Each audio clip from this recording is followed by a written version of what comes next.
Lieutenant governor Jammu Kashmir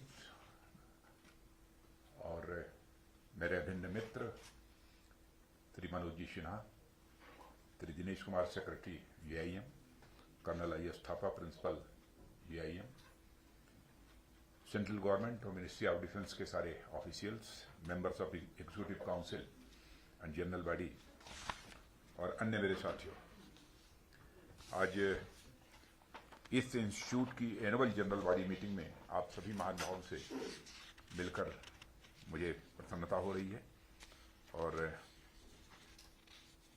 मैं इसे एक सुखद अवसर मानता हूं कि आज हमारे जम्मू कश्मीर के बहुत ही इफेक्टिव और इनको कहा जाए कि मोस्ट डूअर ऐसे लेफ्टिनेंट गवर्नर और मेरे मित्र श्री मनोज जी सिन्हा भी यहाँ पर मौजूद हैं। मुझे बताया गया है कि यह इंस्टीट्यूट हमारे देश में माउंटेनियरिंग एंड विंटर स्पोर्ट्स के क्षेत्र में एक यंगेस्ट इंस्टीट्यूट है। फिर भी इसने माउंटेनियरिंग और स्कीइंग में के क्षेत्र में बड़ा नाम कमाया है और यहाँ के ट्रेनर्स और इंस्ट्रक्टर्स के rigorous training standards, excellent management, devotion और टेक्निकल प्रोफिशिएंसी ने इस संस्थान को देश के अग्रणी संस्थानों की कतार में लाकर खड़ा कर दिया है। आज माउंटेनियरिंग और एलाइड एक्टिविटीज केवल फिजिकल इंडोरेंस का ही नहीं, बल्कि मैं मानता हूं कि मेंटल टफनेस और इंथुजियाज्म का भी एक परिचायक बन चुकी है।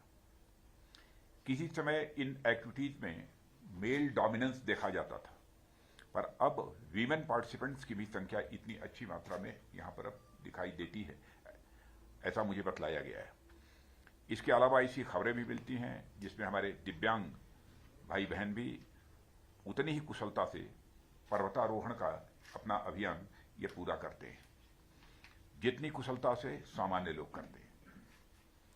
अरुणिमा सिन्हा के नाम से तो बहुत लोग परिचित हैं, जिन्होंने एम्प्यूटी होने के बावजूद, अपंग होने के बावजूद अपने फर्म डिटर्मिनेशन से असंभव से लगने वाले माउंट एवरेस्ट पर अपने पैर जमा दिए। ऐसे में ये बहुत ही महत्वपूर्ण है कि संस्थान में सभी ट्रेनिंग प्रोग्राम्स ओवर सब्सक्राइब्ड हैं और यह इस इंस्टीट्यूशन की कॉम्पिटेंस और स्टैंडर्ड को स्वयं यह परिलक्षित करता है।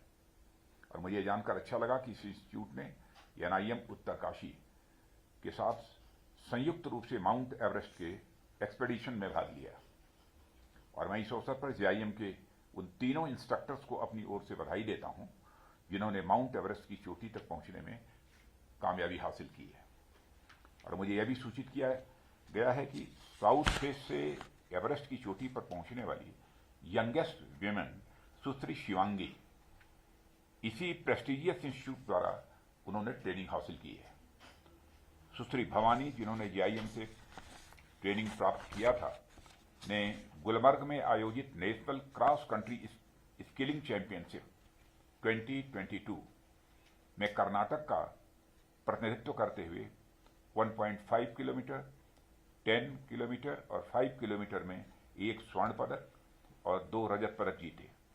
इसी तरह दूसरी जिया आर्यन, जिन्होंने 2022 में लाहौल में आयोजित अंडर 16 स्कीइंग चैंपियनशिप में गोल्ड मेडल भी जीता और इन्होंने भी जीआईएम से प्रशिक्षण प्राप्त किया था। ये सभी न केवल इंस्टीट्यूट के बल्कि हमारे देश के एक रत्न हैं, हम सभी ऐसा मानते हैं। और मुझे बताया गया है कि इन सभी लोगों ने माउंटेनियरिंग से जुड़े इथिक्स, डिसिप्लिन और ट्रेडिशनल वैल्यूज को तो आत्मसात किया ही है, साथ ही मॉडर्न टेक्नोलॉजी का भी बेहतर प्रयोग कर अपने अभियान सफलतापूर्वक पूरे किए हैं। और प्रसन्नता का विषय मैं इसे कहता हूं और इसलिए मैं कहता हूं क्योंकि माउंटेनियरिंग से जुड़े इथिक्स एक ओर माउंटेनियर्स को मानवता और भाईचारा का पाठ पढ़ाते हैं, वहीं दूसरी ओर हमारे एनवायरनमेंट को कैसे सुरक्षित रखा जाए इसकी भी हमें शिक्षा देते हैं। आज दुनिया भर में पर्यावरण को लेकर जितनी चिंताएं देखी जा रही हैं, पहले उतनी कभी नहीं देखी गई। और यह कारण नहीं है कि हमारी संस्कृति में पहाड़ों, नदियों और पेड़ पौधों को देवत्व की दृष्टि से देखा गया और उन्हें अपना सहचर भी माना गया है। हिमालय पर्वत को किस तरह भगवान शिव और पार्वती से जोड़ा गया है आप सभी इससे अच्छी तरह परिचित हैं। इसलिए पर्वत पर चढ़ जाने को हमारे यहाँ किसी प्रकार की विजय का प्रतीक नहीं माना जाता है, बल्कि इसे पर्वत के साथ प्रगाढ़ मैत्री के रूप में देखा जाता है। यह हमारे यहाँ मान्यता है। और आज हम जिस इको सेंसिटिविटी की बात करते हैं, उसके पीछे दरअसल नेचर के साथ इसी पार्टनरशिप की भावना भी निहित है। जीआईएम जैसे संस्थान इस तरह की अवेयरनेस और इको सेंसिटिव टूरिज्म को बढ़ावा देने में अपना एक मेजर कंट्रीब्यूशन दे सकते हैं। और मुझे खुशी होगी अगर यह इंस्टीट्यूट भविष्य में अपने विभिन्न पर्वतारोहण और साहसिक ट्रेनिंग प्रोग्राम्स के माध्यम से युवाओं, महिलाओं और स्कूली बच्चों को भी माउंटेन्स और माउंटेनियरिंग एंड विंटर स्पोर्ट्स से परिचित करा सके और उनमें राष्ट्र प्रेम, साहस एवं ऊर्जा का संचार कर सके। हमें इस बात पर भी गौर करना चाहिए कि हम ऐसे एक्टिविटीज को आम जन, खासकर हमारे यूथ के बीच कैसे ले जा सकते हैं। ऐसी एक्टिविटीज को उनके बीच ले जाकर हम उनकी लोकप्रियता तो बढ़ा ही सकते हैं, साथ ही इससे जुड़ी एम्प्लॉयमेंट अपॉर्चुनिटीज भी जनरेट कर सकते हैं और लोकल इकोनॉमी को भी बढ़ावा दे सकते हैं। और इसके अलावा लोकल कम्युनिटी की सहभागिता बढ़ाने और उनके कल्चर, उनकी वे ऑफ लाइफ से जुड़ने का भी यह एक अच्छा अवसर हमें दे सकता है। हमारा प्रयास होना चाहिए कि स्थानीय लोग हमारे लिए बस एक शेरपा ही न हो, बल्कि वे राष्ट्रीय सांस्कृतिक एकता में हमारे सहभागी भी हों। मैं ऐसा करता हूं कि आप सब इस पर भी विचार करेंगे और देश सेवा में अपने योगदान को बढ़ाने का प्रयास करेंगे। इस संबंध में एक दो और बातें मेरे दिमाग में जो आती हैं, जिनकी मैं यहाँ पर चर्चा करना चाहूँगा। हमारी सरकार अपने विभिन्न क्रियाकलापों में निजी क्षेत्र के साथ सहयोग की ओर तेजी से आगे बढ़ रही है। आज रक्षा सामानों के लिए रिसर्च एंड डेवलपमेंट और प्रोडक्शन तक सरकार को किसी निजी क्षेत्र का भरपूर सहयोग मिल रहा है और यह दोनों के लिए यह फायदेमंद भी साबित हो रहा है। मित्रों, कई बार देखा जाता है कि प्राइवेट सेक्टर में कई ऐसी टेक्नोलॉजी, ऐसे एक्सपर्टीज और इनोवेशन होते हैं जो पब्लिक सेक्टर में नहीं उपलब्ध हो पाते हैं। ऐसे में संस्थान को और आगे बढ़ाने के लिए क्या हम प्राइवेट सेक्टर से सहयोग प्राप्त करने, उनके साथ मिलकर कोई ट्रेनिंग प्रोग्राम शुरू कर सकते हैं क्या? मैं समझता हूं कि इस पर भी हम सबको विचार करना चाहिए और यह कदम भी हमारे नागरिकों को माउंटेनियरिंग जैसी एक्टिविटीज से जोड़ने और स्थानीय समृद्धि के लिए सहायक होगा, ऐसा मेरा विश्वास है। मित्रों, रक्षा मंत्रालय के विभिन्न अंगों द्वारा आम जन को पहाड़ों, पहाड़ी क्षेत्रों और वहां की संस्कृति से जोड़ने के अनेक प्रयास हुए हैं और आगे भी होंगे और इस समय भी हो रहे हैं।